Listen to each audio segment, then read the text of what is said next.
শুনতে একটু অবাক লাগলেও পূর্ব বর্ধমান জেলার জামালপুর থানার অন্তর্গত শীতলপুরের এই মহিন্দর শ্মশানকালী মায়ের প্রতিমা তৈরি হয় দেশি মদ এবং হাঁসের ডিম দিয়ে। আচ্ছা, ব্যাপারটা একটু অবিশ্বাস্য না? মায়ের পুজোয় কিনা দেশি মদ আর হাঁসের ডিম? হ্যাঁ, তোমরা ঠিকই শুনছো। এখানে মায়ের প্রসাদী রূপে কিন্তু ভক্তদেরকে দেশি মদই বিতরণ করা হয়। সাধারণ মানুষের দুঃখ ঘুচাতে স্বপ্নাদেশেই মা দেখা দেন। স্বপ্নাদেশ অনুযায়ী পুজোয় প্রধান পুরোহিত কিন্তু শাড়ি পরে থাকেন।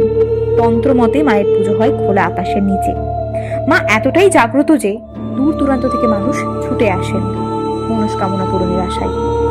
সূর্যাস্তের পর মায়ের প্রতিমা তৈরি হলে মাকে নিয়ে যাওয়া হয় তার শ্মশান বেদিতে। 3 ঘন্টারও বেশি সময় লাগে সেই পথ অতিক্রম করতে, এবং কেউ একজন মায়ের সামনে হরিনাম করে চলেন। সেই ছন্দেই মা নেচে ওঠেন।